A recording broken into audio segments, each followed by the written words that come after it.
This week on Beyond the Blast Doors Live, Bill Sheehy of Skywalking Through the League joins me, a friend, podcaster, the man I wept with when I saw the Episode 9 trailer at Star Wars Celebration Chicago. I have seen a security hologram. We are talking about all things Kenobi production.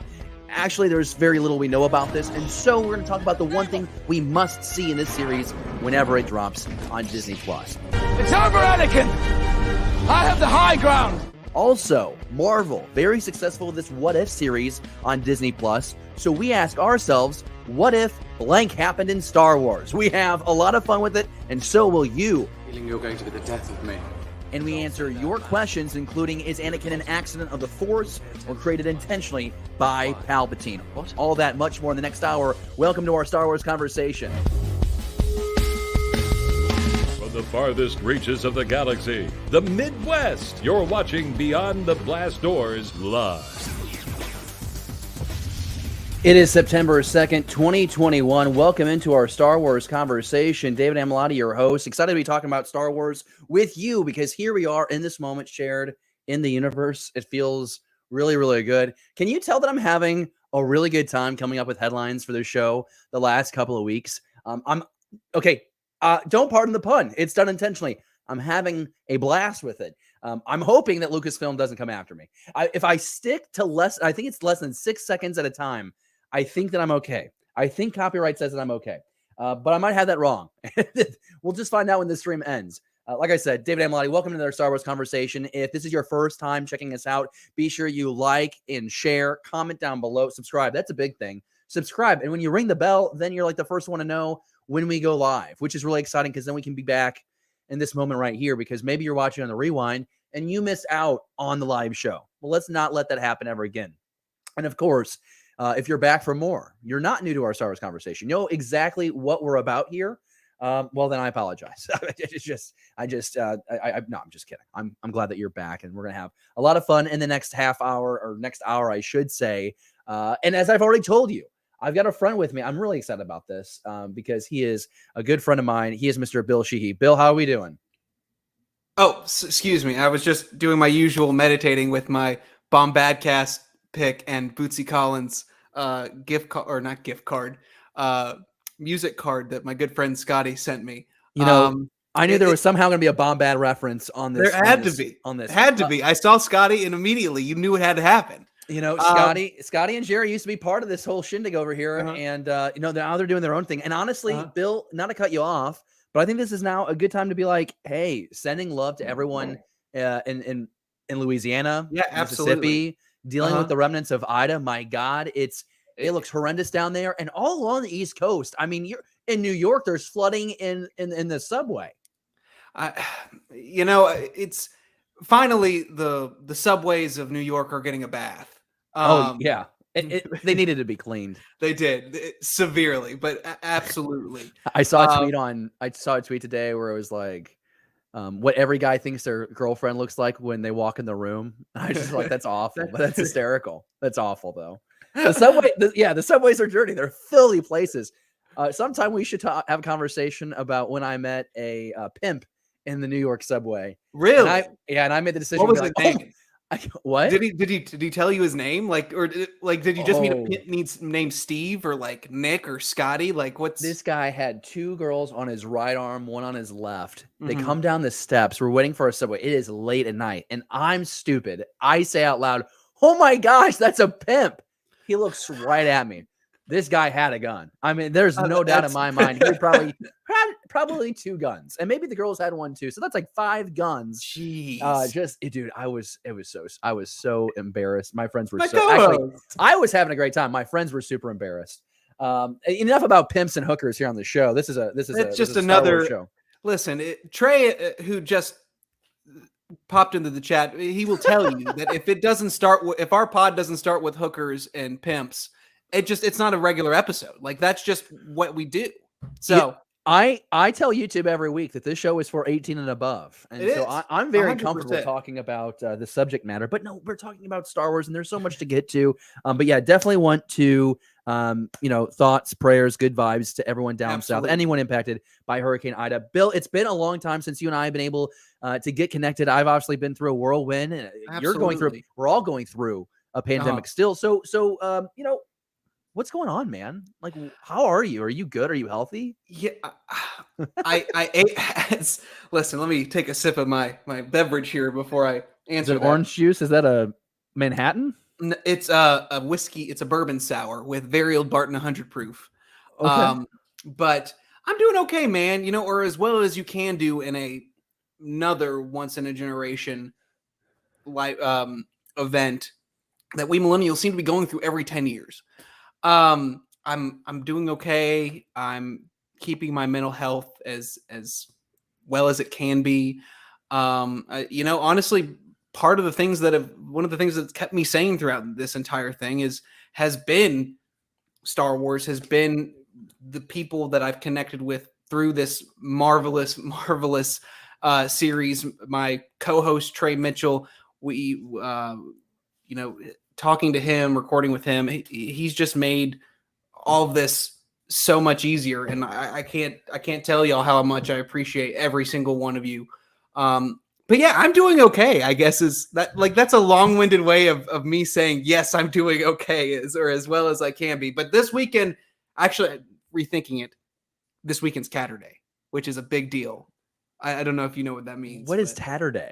Catterday. Well, what's Catterday? C-A-T-S. Cats. Oh, C-A-T-S. Cats. The University of Kentucky football team is going against the powerhouse program that is Louisiana Monroe this Saturday. And let me tell you something about Kentucky football. We're good. Like, we're going to be really, really good. We're going to destroy Louisiana. LSU. We want Bama. Give us Bama in Atlanta. We want them. SEC East champions, UK. It's happening. It starts this Saturday. Cats by 90, baby. Yeah, I'm a Mizzou guy, and I live in Hawkeye territory in Iowa, and so we play y'all next week. That'll be fun. I'm rather conflicted. Oh yeah, we'll have a good time for sure. I'd like to note that I'm glad to see that you've used the pandemic. Oh gosh, I got so excited. The panoramic. No, I just was going to say I'm really excited to see that you've used the pandemic as an opportunity to do some interior decorating because the place looks great. Listen. Oh, you don't love my unhooked up TV to the wall? I don't think the wall mount is actually fully mounted. That looks like a safety hazard. So it is. I'll get to it. You know, it's fine. It's there. It's happening. It'll get done. I feel like that's what you would use to recreate that one scene from Shawshank Redemption. And yes. I want you to know I'm here for you. Okay. Thank you. It's really all going to be okay. It. What you don't see is the rope that's right next to it. Okay. That's the line. We found the line or the ropes, so to say. Now we got to move on. Okay. If the line's here, I'm always like I'm a step above. So yeah, it's really fine. There's no limits here. We got a few folks with us in the live chat. Thanks for joining us. For this week, Beyond the Blast Doors. Let's get started with this Star Wars conversation. First things first, we're going to talk some news. We're going to get into conversation, do a couple of fan questions. I don't actually want to promise that. We'll do at least one fan question because it's really good. And then we will we'll leave. We'll be done. We'll have, after an hour, I assume, we will have enough of ourselves. Honestly, I'm going to bring this graphic down. Already, we've talked about UK football. We've talked about your lack of interior designing. You have a beautiful woman in your life. She should help you. And we've also talked about Shawshank Redemption and Hanging, which I will admit was a little too dark for me. That was very Return of the Jedi dark side for me. Okay. Yeah. I apologize. I'm not offended. That was a joke in and of itself. Let's talk about Star Wars. Perfect. We are now learning that production for the Obi-Wan Kenobi series, scheduled to drop sometime on Disney Plus, is still happening. The good people over at StarWarsNewsNet.com have actually dropped this exclusive story. And kudos to them for grabbing this. But they got images, concept art from the set of Obi-Wan Kenobi. Now, I don't know how John Hoey pulled it off. I don't know how these people pulled it off. And I'm not going to show you the images because they are concept renderings of the actual images they got sent. And so I'm going to encourage you that if you want to know about those images, go to StarWarsNewsNet.com. I got no problem with encouraging you to go do that. But what is interesting here is that we are seeing images of a rebuilding Vader. So much so that you have to have Hayden Christensen, I think, similar to Rogue One. We're seeing images of a Vader hooked up to a bunch of tubing in a Bacta tank. There's a new face mask. And it's really intriguing because a lot of people have been under this impression that Hayden Christensen is purely back to play Vader to duel Ewan McGregor's Kenobi. But you can put anybody in the suit. There had to be specific reasons to have Hayden Christensen come back, reprise this role.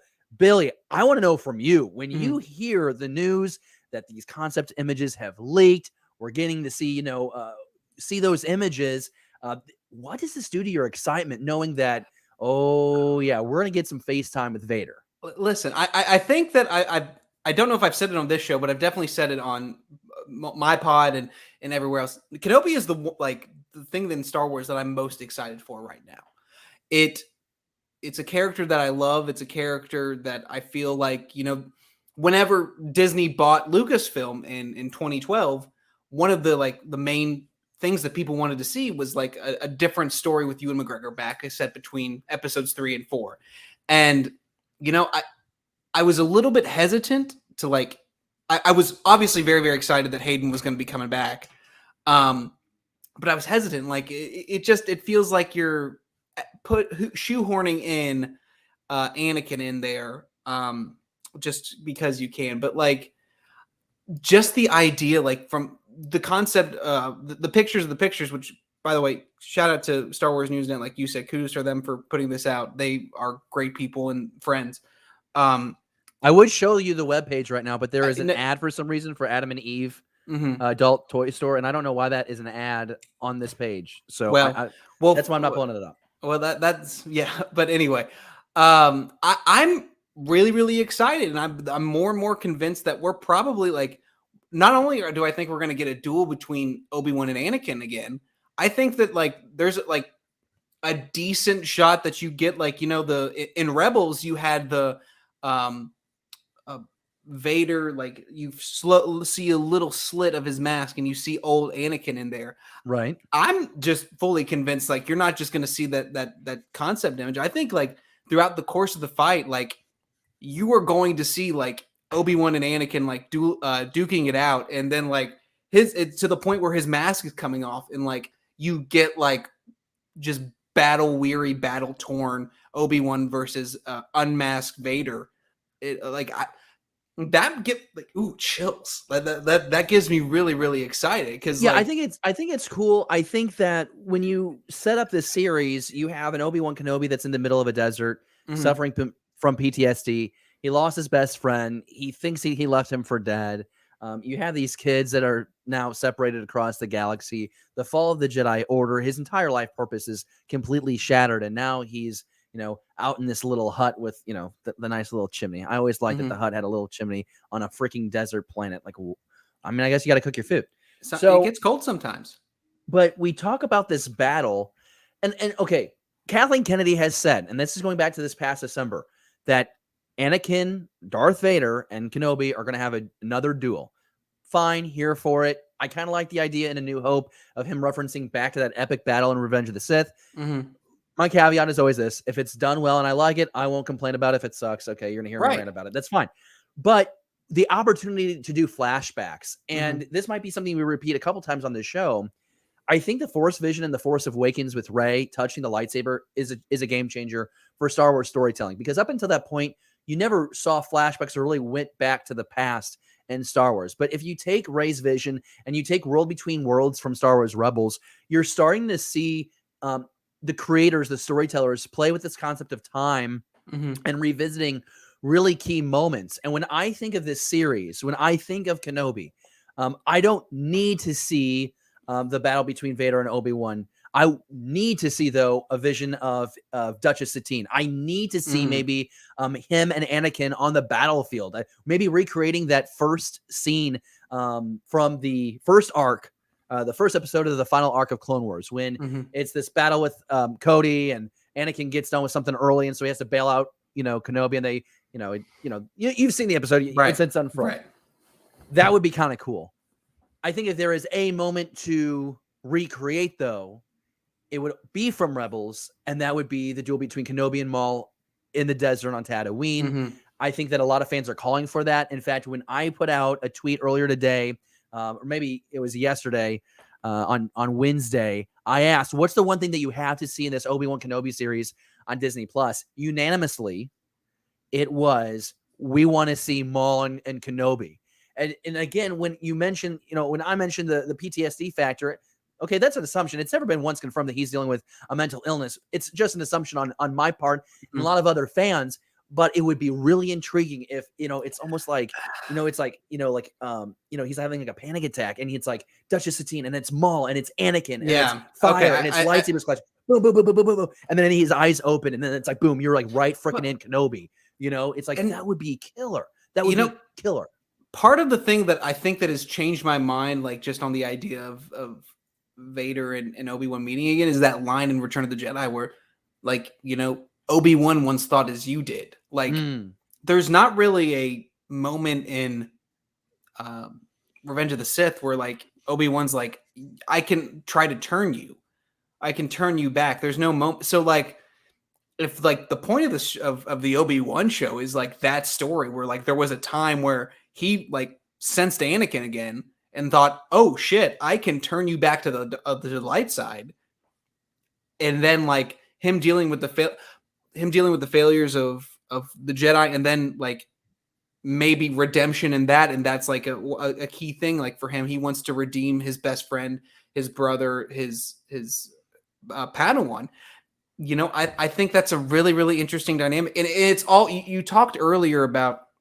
If it's done well, 100%.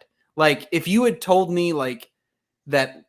Like a year ago, or whenever before the second season of The Mandalorian, that Luke Skywalker is going to be in it, I would think like, okay, maybe that's a little much. But then like you see the moment, and you're like, I remember just laying in bed, just like watching that episode for the first time where Luke showed up, and like it's just there's everything about that moment is perfect for me, and like a lot of the same people are involved with Kenobi that were involved with Mandalorian. So like until they prove me wrong, I go ahead, do what you want. Do make the Star Wars, do the Space Wizards, do all that stuff. I'm going to be there. And they're going to do it in different ways that I wasn't expecting, which is really cool. I think it's going to be really satisfying. And there's a lot of people who believe that, a missed opportunity to have Obi-Wan Kenobi be the focus of the prequels. But from the get-go, it was always going to be about Anakin, because the story of Star Wars, at least the episodic story that George Lucas told, was always going to be the rise and fall and redemption of Anakin Skywalker. Right. I'm loving this opportunity. To explore this character is going to be so wonderful, whether it's one season of 6 episodes or maybe more. You get several reports of how many episodes this thing is going to be. I'm really hoping this is something that we get to experience in 2022. My gut feeling tells me that it's going to be late 2022 or early 2023. My thinking is Book of Boba Fett here in the winter in December. And then I would think that The Mandalorian would be maybe sometime. I mean, The Mandalorian season 3 is going to be in 2022. I don't think Mandalorian season 3 has even started filming yet, is the thing. So like, I think how I've put it in my head is obviously you got Book of Boba Fett in December. And like, there was a time where I thought Andor would come first, but like, I'm kind of thinking that like you get Kenobi like at the end of the summer of 2022, and then Andor like comes like after that. And that would be, but because like Obi-Wan, like they're reshoot. I think they're doing reshoots now, and like they just wrapped on Andor, and I think they still have reshoots and stuff with that. And that series is 12 episodes, and Kenobi is 6 or allegedly 6. We don't really know yet. Well, if it comes out at the end of summer of next year, I think we're all going to be really happy about that. And I think that like the moment when they do the panel at Celebration, and I think Trey and I talked with Maggie Lovett of what's her podcast? Maggie, she's wonderful, and I'm so sorry that I'm forgetting her podcast. She's a great writer, great podcaster. We talked on our pod about the possibility of like seeing them just giving us the first episode of the panel at Star Wars Celebration next year. I think that's Like, asking can you for a imagine lot. that I think, room? no, I think you would get like a montage at the most, 3 minutes, maybe a sizzle reel behind the scenes like we got with Rogue One. Because I think that there's a heavy possibility that like Book of Boba Fett like ends in January, February, and then like a week later you get the first trailer for Kenobi, and then if they announce a release date for it, I mean they literally like at CinemaCon they drop just Ghostbusters Afterlife, like just the whole movie. So like and they have like it with Rebels and other animated shows at Celebration, they've shown like the first episode of something. I just think that the live action stories are a completely different beast. I wouldn't be upset and if it dropped. And you're probably right. Like it's just that room. Like I think we were in the room together when the first Mandalorian footage dropped at in Chicago. We were, and the episode 9 trailer. Right, exactly. So like that room was electric. Imagine like one of the most anticipated things that like this fandom has ever wanted or has ever seen. Well, how you'll know the answer to this is when the program comes out for Star Wars Celebration, you look at the time slot, because if the time slot is any shorter than an hour, there's no way in hell there's going to be an episode dropping. No. So we want to know what you think. Are you excited about this Obi-Wan Kenobi series? What is the one moment you feel has to happen? Let us know down in the comments below. Of course, you can tweet us at BTBD Star Wars. Next topic here is really interesting. This is honestly, it's sad, but it is kind of hysterical. To Andy Newton speaks about the death of her character in Solo: A Star Wars Story.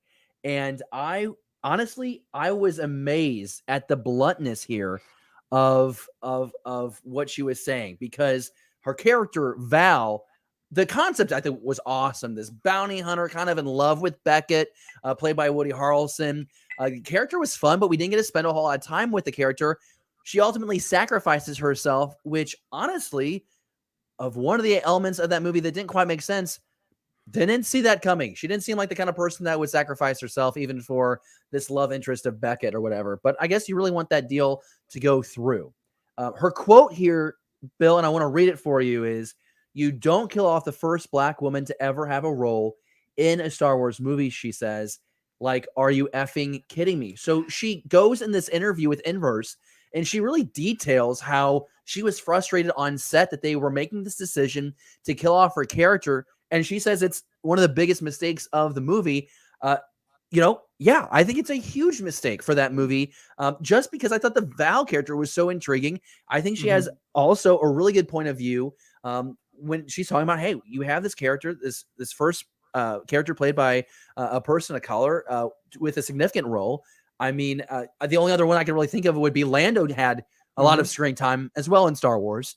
I thought it was a really interesting perspective. I just want to ask you in this moment, did the character Val work for you in Solo? What was your impression of that role? Yes, Val worked for me a lot. And like her comments on this, I completely agree with. Like it seems to me that you have a character, and not just a character, you have an actor like Thandie Newton who has led shows, whether it be Westworld or anything else she's been in, and has done a phenomenal job. And like, you kind of just kill her out of the blue. If that's the case, like originally she had a much larger role, like, and then they just were like, let's kill her.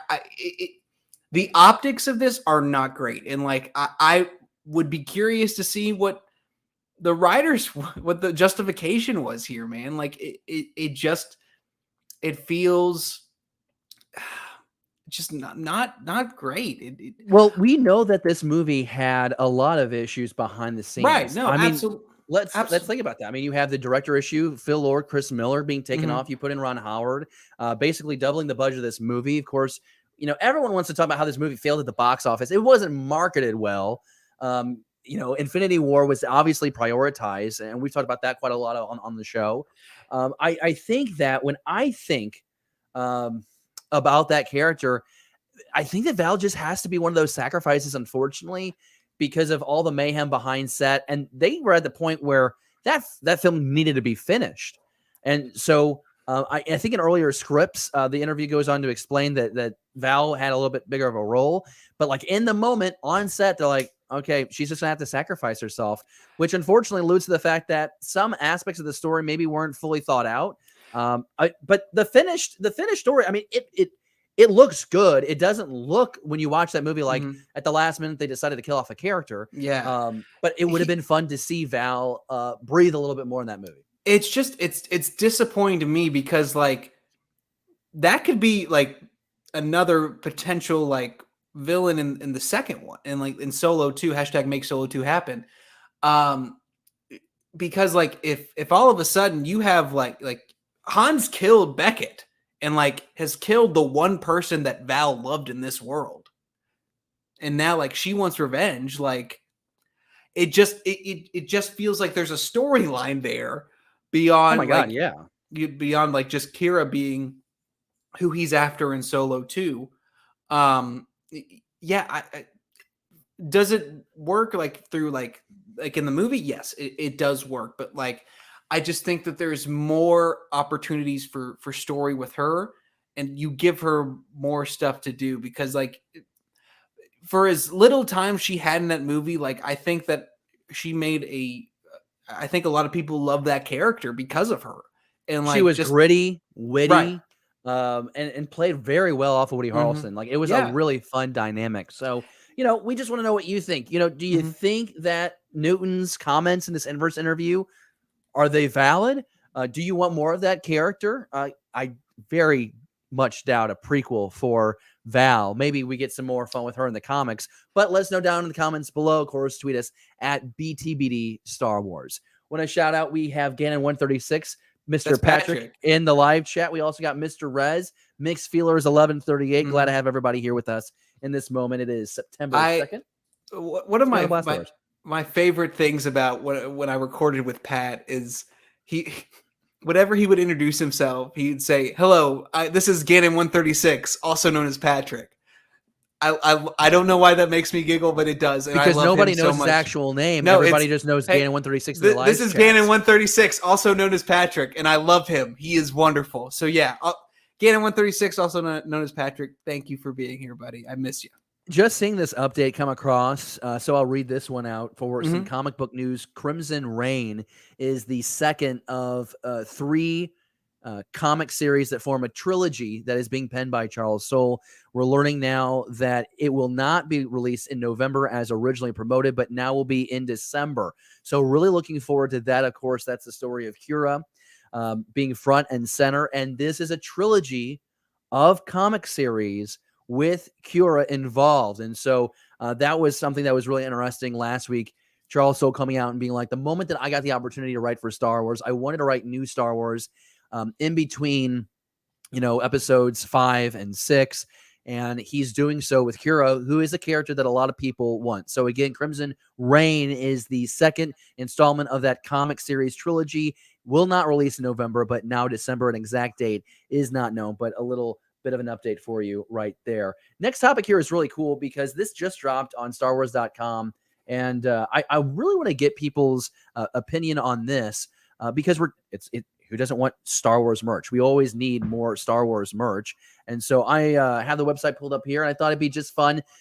Billy, if you and I just went through it and we decide if we're going to buy any of this stuff, I think there's a good chance. Some of it looks really good. But again, this is on StarWars.com. Star Wars Visions merch is going to be hot. We're getting our first official merch from Lucasfilm. Posted about it within the last couple of hours here. This is late breaking news on Beyond the Blast Doors Live. And so this is all a bunch of official Disney apparel. And listen, Visions is going to be killer. We're going to talk about it in a couple of minutes here. But the What If series for Marvel, to me, Star Wars Visions is that in a way for Star Wars because it's not canon. It doesn't really have to play by any of the rules. And it's just different Star Wars stories that could be really intriguing. And it seems like Visions is going to have enough of what's familiar with a lot of what's new. And I think it's going to be a thrill ride. And I'm really excited to take a look at that. That is a Mandalorian. That's beautiful. There's just something special about Star Wars is directly inspired by Kurosawa films. Yep. And samurai movies. So like when you mix Japanese lore or Japanese culture with Star Wars, there's just something special and something really, really cool. So like stuff like this is definitely my shit. Like my concern would be if it shrinks because I'm a larger Yeah. build. I got a little bit of a pudge, but I like it. It looks kind of slim fitting, but I love that. I'm assuming that says Visions underneath here. I'll scroll up because you can't see it on the screen. There's a underneath the footage or underneath the photo. There's a caption there. I don't know Japanese, but I think that's Visions. I took a couple of semesters of Japanese. I think that says The Mandalorian. No way. I could be wrong, and I probably am. Well, it but says, wait, what is? Or hold on, yeah, Boba Fett samurai pullover hoodie. or maybe it just says Boba. Maybe it says The Mandalorian. I don't know. I can't read It's Japanese. been so long. It It's could be been- anything. It's like yeah. one of those tattoos people get. It's like, who knows what that means? All right, cool. Yeah. So the next thing is this shirt, which is kind of cool. Get some anime looking characters there. Tatooine Rhapsody poster T-shirt. Okay, That's in English. I can read that. this Okay. is dope. I like this. This is a Robo schematic T-shirt. I am into this so much. I think that looks great. Kind of retro. Mhm. I love the blue font Same. on top, and having everything that black and white and just having that orange and blue, it really pops. It kind of looks like Kaz's ship from Resistance. Okay, yeah, I like the same color scheme there. Yeah, Okay, I can like like that. I like that. T-shirt, my number one pick right now. This is dope. I like this. I think we all could use more Star Wars T-shirts. I only have Always. like 3, which people are surprised by. But I only have 3 T-shirts and I rotate them on the show, so you've probably seen them all. Wait, you only have 3 T-shirts total, or 3 Star Wars T-shirts? 3 Star Wars T-shirts. Okay, got you. Just making. Some people have like dozens. There's, Okay. there's YouTube videos. It's like cribs, but it's like here's my That- closet. That's yeah. So another shirt here. These socks freak me out. But you're getting kind of the main characters that we're seeing in the trailer. You got the old man over here on your ankle, on your ankle there, Boba Fett. You have the guy in black and white. I think that's, I don't know what his name. I don't know any of these characters' names. You don't know. No one knows these characters' names. Not yet. But the black and white episode, It's gonna be that's so hot. cool. That's gonna be hot. That's I'm hot, not- as Paris Hilton would say. I'm not gonna wear these socks. Maybe you would, and that's would. okay. Honestly, people say That's that, okay. some people prefer to wear socks. I like this C-3PO R2-D2. I don't know why C-3PO has a cape, but I'm rolling with it. Actually, Actually, the hero this town needs. these not the ones one actually do look. deserves. Oh, that was smooth. That was smooth. Thank you. I actually kind of like these ones more. I don't know if I would be seen in public, but what is this? I didn't see these the first time. This is like carrots and sushi rolls and those robots. And- okay, so And an anime girl. yeah, so like it's really cool because you're seeing not just with Star Wars Visions, the show that we're gonna get here this month, but even here on the clothing line, you're seeing like Star Wars marketing and anime marketing, like mix, which is I think kind of cool. What else we got here? God, more socks. Okay, those are cool. Okay. So many socks. a lot of socks. Just You only sock have talk 2 here. feet. How many socks can you wear? There's more socks. Okay, then that's it. Wow. You Yeah, sounded that's- like Seinfeld when you did that. That was not You have so many socks. What are we doing with all these What socks? are we doing with all these socks? You have feet. I have feet. have We all feet. have feet. We all wear socks. What's the deal? I'm yeah. sorry. That's that guy. What? Yeah. What? I'll stop. I'm terrible. It's all That's- good. No, that's funny. I really enjoyed that. Thank you. You're welcome. For really crappy impressions, welcome to Beyond the Blast Doors Live. Yeah. So if you're interested in any of that, you can check out StarWars.com. I'll bring it back up here because the release date on this stuff, this is Fifth Sons and Rock'em Socks. And so we're also learning here that Heroes and Villains will reveal its own Star Wars Visions apparel collection later this month. An exclusive assortment will come to I said Tatooine, but no, coming to Target at a later date. It'll also be coming to Tatooine. Yeah, they'll be selling these at Tatooine for sure. Yeah, for sure. Especially those socks. When you're in the desert and it's like 120 degrees, That's exactly I what want you to want. walk. I want to walk around in socks. Same. Nothing Nothing but socks. but socks. Nothing but We socks. all have socks. We all have feet. Okay, let's we're gonna move on here now. So this is what I'm really excited to talk about. We have What If, the Marvel series on Disney Plus right now. Super successful. Fans are losing their minds about this series. I'm a big fan of it. I cannot believe how well this series is like a comic book come to life. And it's really exciting. 4 episodes in. Just watched that Doctor Strange episode really That was freaking great. good. I could not believe they did that, but yeah. But this is a Star Wars podcast. Right. So we're going to talk about what if this happened in Star Wars. I'll kick us off, kind of set the rhythm here. And I've got two.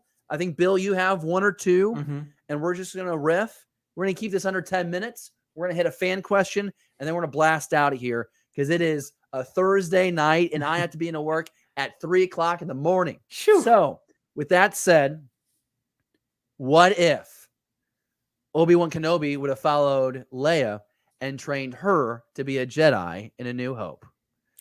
Now, hear me out. I like it. Okay. Let's You're like, okay. Okay. I'm here. Yeah. Yes, I am your best audience. So keep going. Okay. Yeah. So let me just, we're just going to do this. Okay. So hear me out. What if Obi-Wan Kenobi trains Leia as a Jedi in A New Hope instead of Luke Skywalker? I think that, contrary to a lot of people assumption, because you might just think, oh, well, that would be catastrophic. Nothing, you don't even have this series of events. Well, maybe you do. Obi-Wan Kenobi trains Leia as a Jedi, pulls her off of oh my gosh, I just even thought about this. I just completely lost my train of thought. Billy, this is Bill. I don't know why I keep calling you Billy. I cannot believe this. I have my what if wrong. Okay. Well, then Let me start this over. What if Obi-Wan Kenobi takes Leia to Tatooine to train as a Jedi? Okay. That's where we need to go, because that would mean Luke is taken with Bail Organa. You have Leia raised as a Jedi. Maybe Luke is a prince.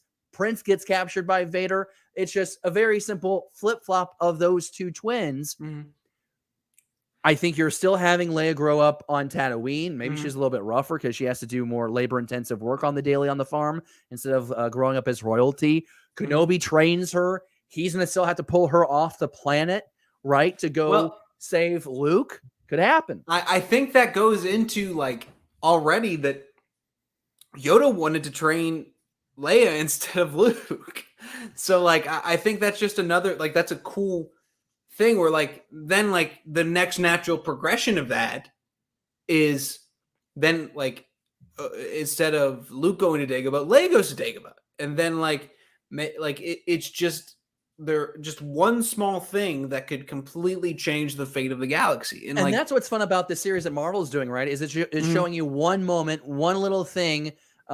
Steve Rogers maybe doesn't become Captain America. So then what happens there? You see Carter step up. And so when you see the Star Wars scenario, I think mine is super basic. I think you can do other things like, play more along with what if Luke, or even Leia, what if Kenobi went to follow the Organas and did train Leia there and never even got Tatooine involved?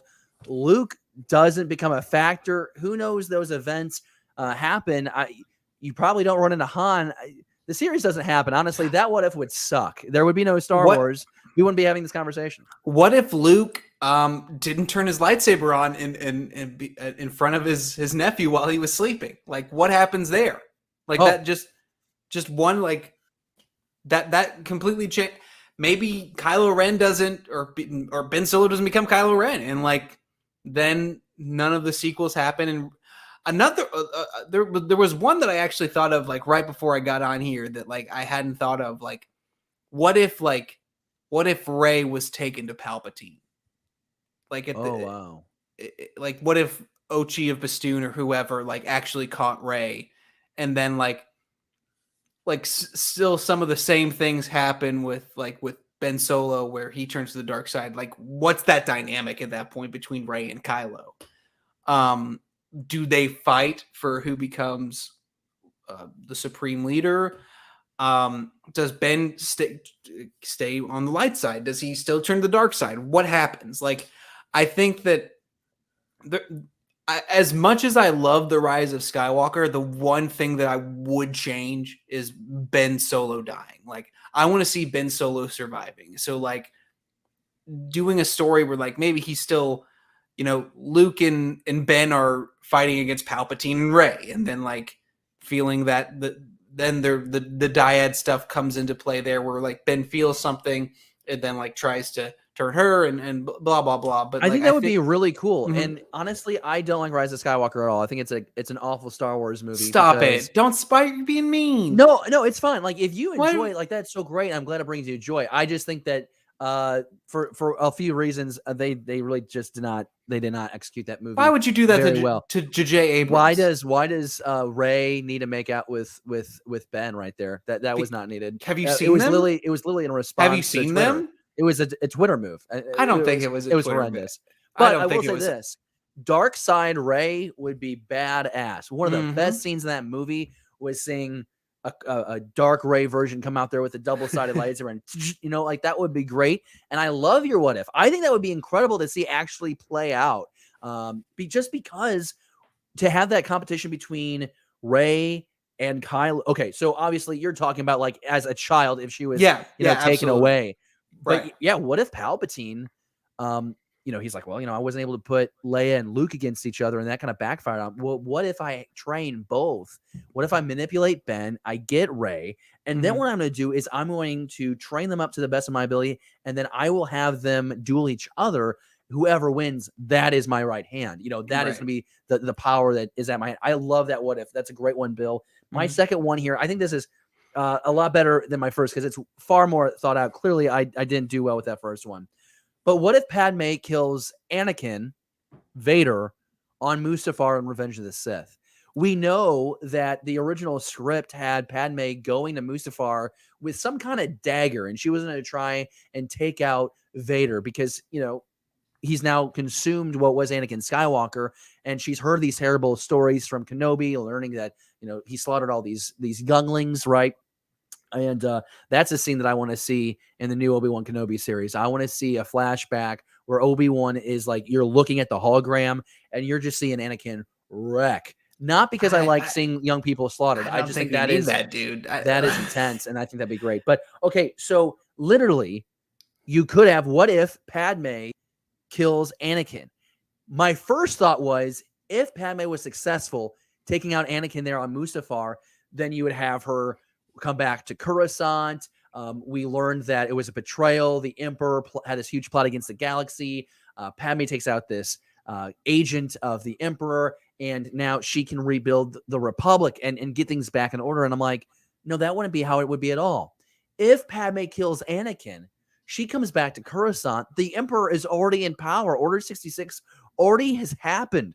So she comes back, and she's pregnant with these two twins. That's redundant. Twins are always going to be two. So she is pregnant with twins. This is what Palpatine wanted.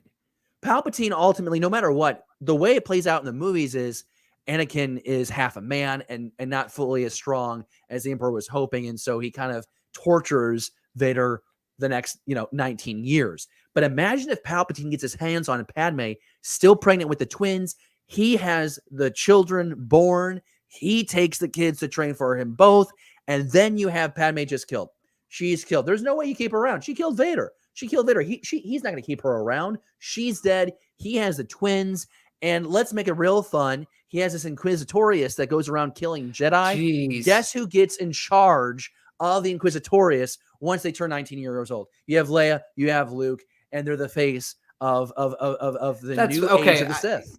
That I think, I hadn't gone through that natural progression of all that, but like the idea of Palpatine having the twins from the very, very beginning completely changes everything. Like that's, and initially that idea of Padme killing Anakin, it's like, that the good guys win then. No, not necessarily. Like that's the idea of the twins going to Palpatine and being trained by Palpatine. These people that Obi-Wan thought Luke was the chosen one.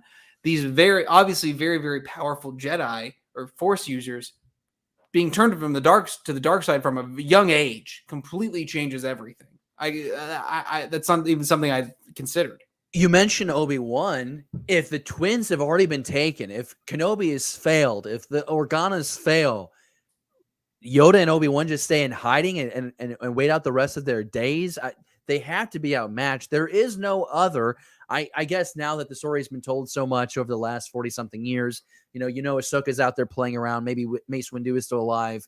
People hate it when I say that, but hashtag Mace lives. I think he has. Like that's there is.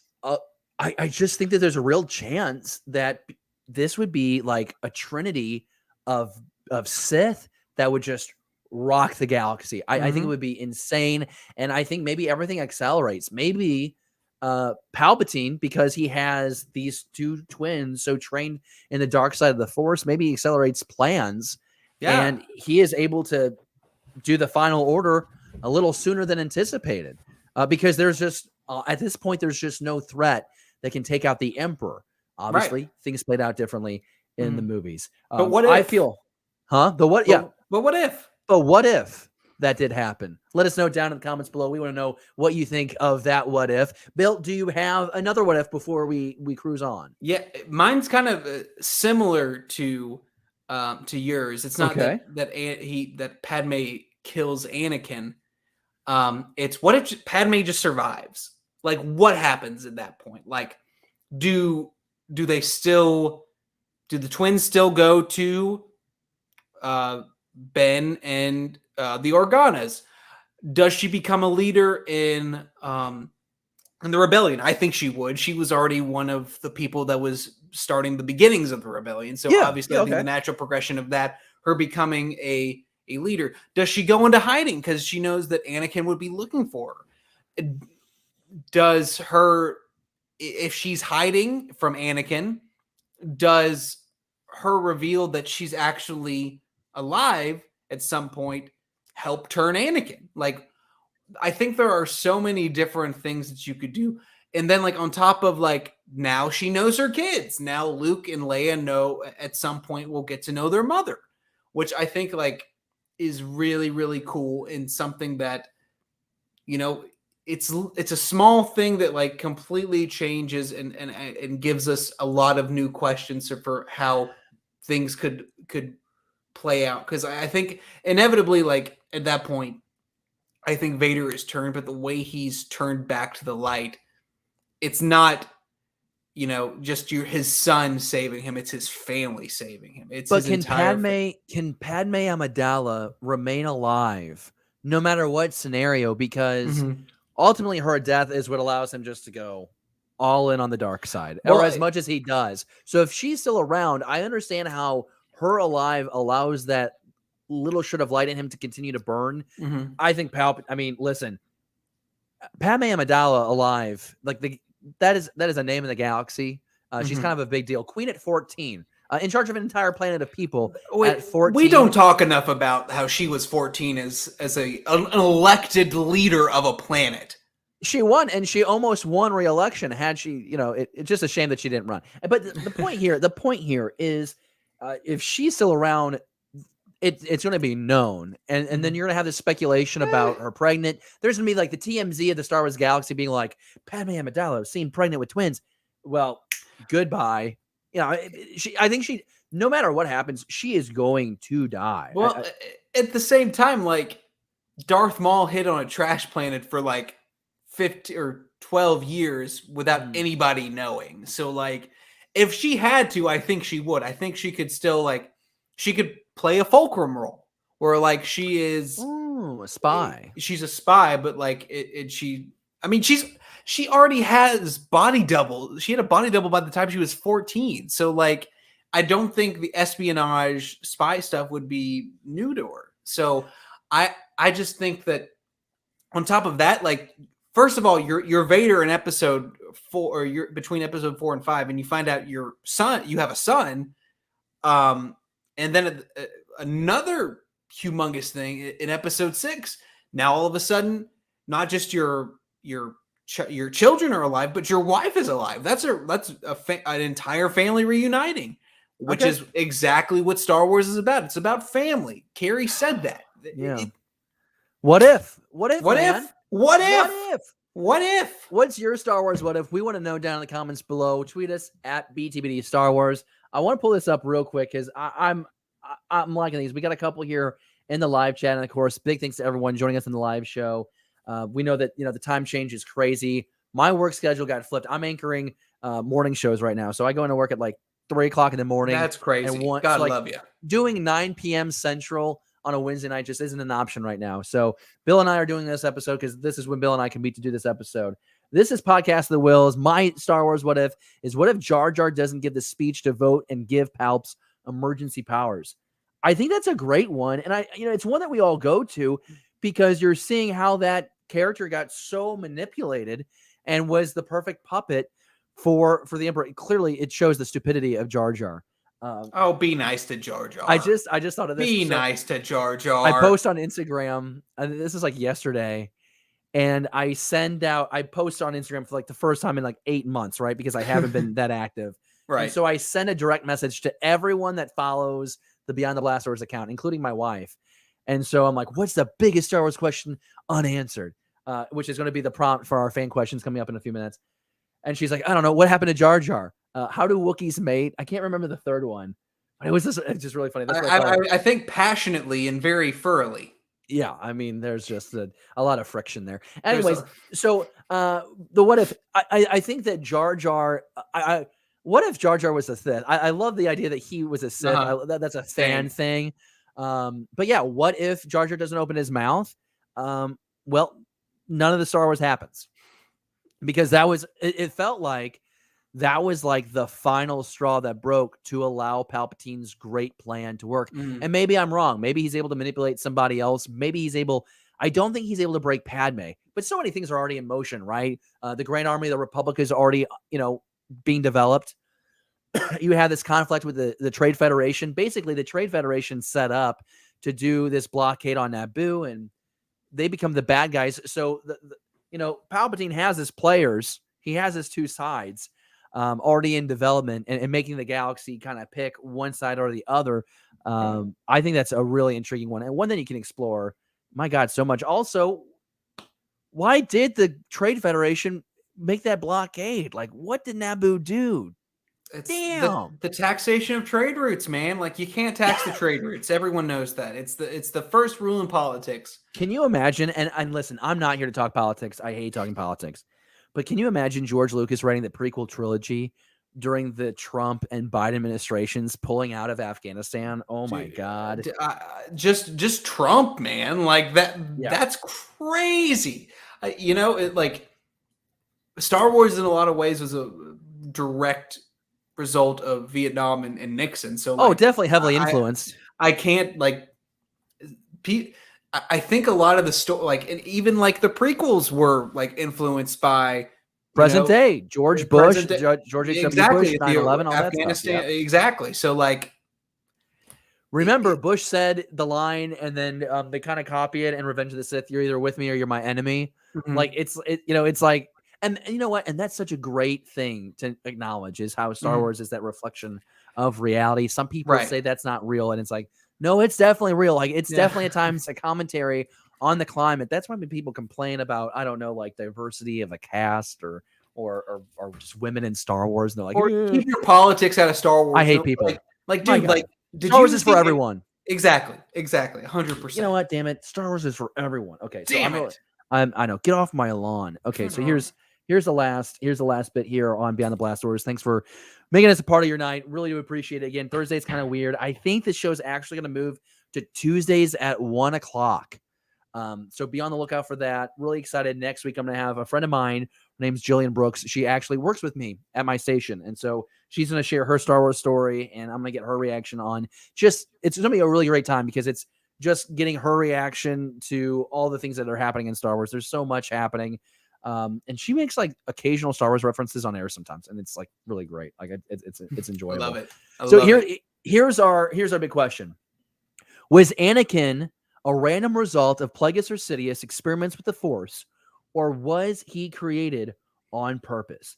I think this is an incredible conversation to have because it seems so deliberate that Plagueis and Palpatine were trying to cheat death. Of course, we see in the opera scene Revenge of the Sith that Palpatine was hyper aware, and the irony that Plagueis was trying to find the remedy for everlasting life, and he's killed in his sleep, we believe, by Palpatine. I still think it would be incredible if Plagueis had not died and he was actually the puppeteer behind the sequel trilogy. I think that would have been dope. But I digress. I want to believe that there was intentionality with trying to create something in the Force that was going to be the key to immortality and ultimate power. But my question would be, was it always going to be in the form of a child? We see in the comics, Vader having these visions during meditation of like Palpatine, looming over Shmi. And, there's illusions that, Palpatine directly did make Shmi Skywalker pregnant. But I think that there's something really important to consider is what if the sorcery did not exactly happen as planned? I think that's something to consider. I say all that, Bill. My assumption is that the Emperor was using the Force in a way to create life as a way to have ultimate power and have an apprentice. I think he was just shooting it out there, man. Like just shooting the Force, just seeing what would stick, spewing it everywhere, spewing the Force everywhere. I do think that they were obviously experimenting, and like I don't know if that like the impression that I get from the comic and like the what you're talking about, where you have like the image of the Emperor directly over Shmi, and he's like making life. Those guys were obsessed with cheating death and all that stuff. So like I think that it was just a general, just like I said, not spewing is gross, and I apologize because I'm gross. But I think it was just them trying to experiment and do other things, and I think it was a consequence of their experiments. Drew Karpyshyn's book on Plagueis is exceptional. I wish it was canon. It should still be made canon. I think what really has me intrigued about this question is what we see in the Clone Wars, and what we also see in Rebels, where you see Dooku and Palpatine doing this like Sith alchemy. And that's really intriguing to me. And learning how through the Force, but also it seems in a way magic, how Sith or how any Force user can manipulate time and the creation of life. And I think it's super intriguing. Why, if Palpatine is going to create life, why select Shmi Skywalker? Okay, well, probably if you're going to create this weapon of the Force that's literally going to ruin the balance and then bring back the balance of the Force in the galaxy, you're going to put it on some off-world planet that won't be bothered, and ultimately gave Anakin like a really hellacious life. But everything, see, and that's the thing why I think you can say it was done with intentionality ultimately. Now, listen, they could come out with a story tomorrow that disproves everything I say. Right. But you've literally set this up perfectly for Anakin's development into Darth Vader. He's born into slavery. His mother is killed. He's taken away by the Jedi, not able to be there for her.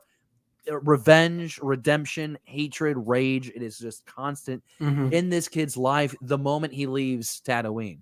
If Anakin Skywalker stays on Tatooine forever, you have two options. Either Palpatine does come to find him and take him away because he intentionally created this boy, or maybe Palpatine wasn't aware of what his Sith magic did.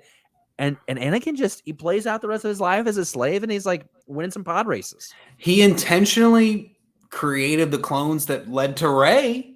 So like it's not crazy to assume that he did that. Yeah. So I like think that's a really good point. Also, side note, I just really hope in The Mandalorian we get to learn a little bit more about that cloning project. That's right. A huge. Or in the Bad note. Batch too. Like that's how they ended the Bad Batch with that. Like they have to explore that now. Like, well, let's pivot to there real quick. We have a couple minutes left.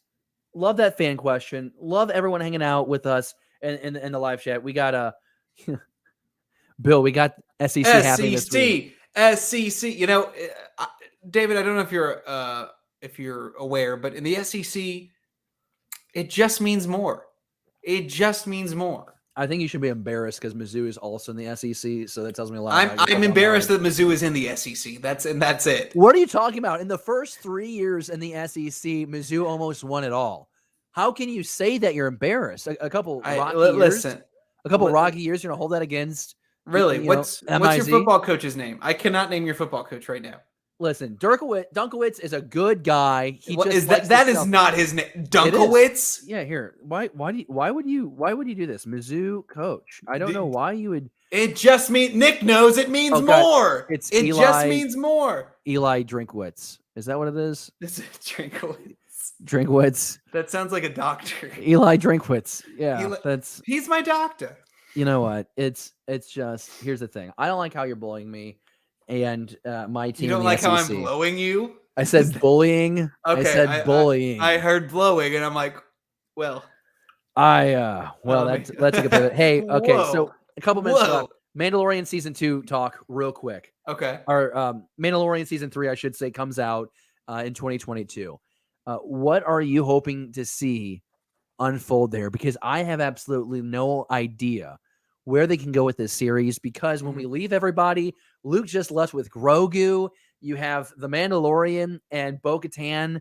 They're going to have to duke it out over this Darksaber. I don't know what's going on with Grief Karga.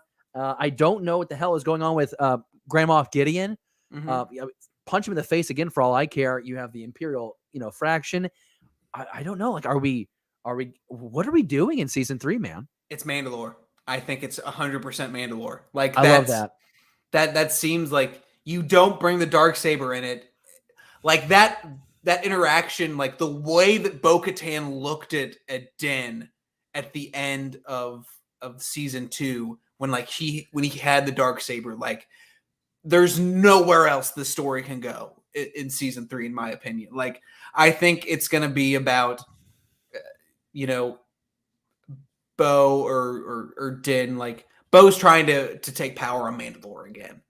But like there are going to be whispers that, like, well, she's not the real ruler. Like, there's somebody else who got the Darksaber. And like that's what happened. Yeah, and that's what happened before, right? So she has to take down Din this time to be like, no, I got it this time. It's Din versus Bo-Katan. But I think you're absolutely right. Like, she's gonna have to combat, maybe, like, if this is going to Mandalore, which is what I'm hoping. Think about how beautiful Mandalore looked in the final season of Clone Wars. Now imagine that done with the technology they're using on the Mandalorian. It's gonna be incredible. Having to like combat her entire society who doubts her, maybe that could be an interesting angle.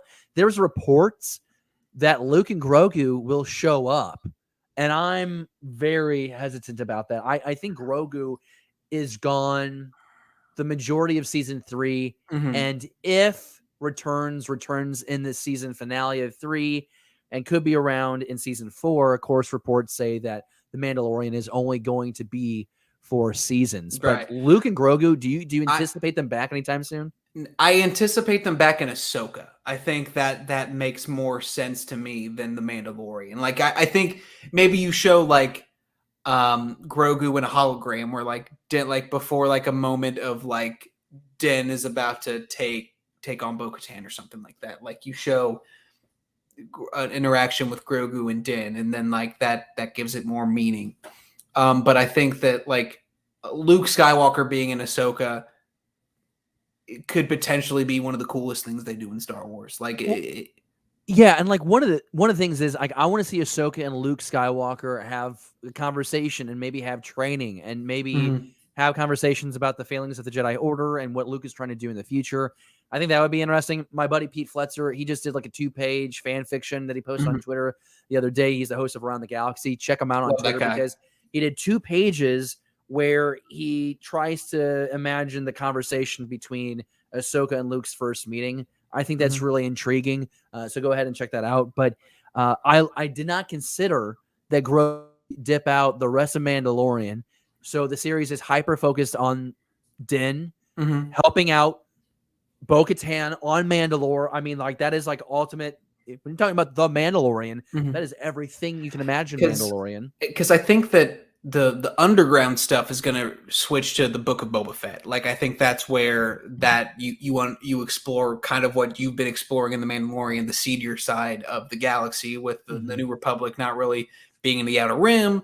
And I think Book of Boba Fett takes that over, and then Mandalore, or the Mandalorian, becomes kind of a Game of Thronesy, like, who's going to be the new Mandalore, with who's going to have the Darksaber at the end. I cannot wait for Mandalorian season 3 to drop Same. whenever it does in 2022. Bill, I just want to say thank you so much for giving me an hour of your time, hanging out with me, talking to Star Wars. Always a little fun, news, man. a little speculation, A little bit, a little You know, fun. Bill, what if? What if is the question? What if, Bill? What if? What if? I'm so excited. Obviously, going to have you back on the show again. What's the next big thing for you? Obviously, you and Trey are still doing the podcast. Yes, sir. And having a lot of fun with that. Are you guys going to be going to the Star Wars Celebration in 2022? That's the plan right now. Yes, we've already we've booked our hotel rooms. We got to book our plane tickets here in the next few months. But yeah, hope assuming that they're gonna if they have a Star Wars Celebration, we will be there. I might not be, and I'm sorry to break your heart, but that was why I put so much an emphasis on Chicago, because it's gonna be the cheapest celebration to go to. Yeah, in the Midwest, for me. And have they sold out of tickets already for Celebration? I think that most of them, they're probably going to do like another round here in a couple months. But well, if they do another round, I might pull the trigger. Yeah. But if they're sold out, then I'm absolutely not going to Star Wars Celebration. and it is what it is. Bill, thank you so much for your time. Big thanks to everyone joining us for the live show here on Beyond the Blast Doors Live. September 2nd. I almost said it's August 2nd. I can't believe 2021 took forever. It was hell. And now it's just like lightning fasting, and it's crazy. I want to take a moment real quick and thank our Patreon supporters, Fanboy Cantina, Dr. Raven Spencer, Apprentice Ewok, Robert Gillis, Marie Wilson, and Steve Webster. Big thanks to them for making our Star Wars conversation happen and possible here on Beyond the Blast Doors. Of course, getting back into it. We're doing these full episodes. You're noticing that I'm releasing segments again, and maybe going to be doing a Lego live stream this Sunday afternoon night. I'm not quite sure, but I'll keep everybody updated on Twitter. Of course, you want to reach out to me at BTBD Star Wars. It's in the lower third. We got decent production value here on Beyond the Blast Doors Live. That's Bill Sheehy. This is David Amelotti. I'm so happy. And I'm so thankful to share this moment with you. Welcome to our Star Wars conversation. We'll see you next week. Thank you for watching Beyond the Blast Doors. Be sure to subscribe to our channel. Don't forget, give us a thumbs up and leave a comment. Beyond the Blast Doors, a Star Wars conversation.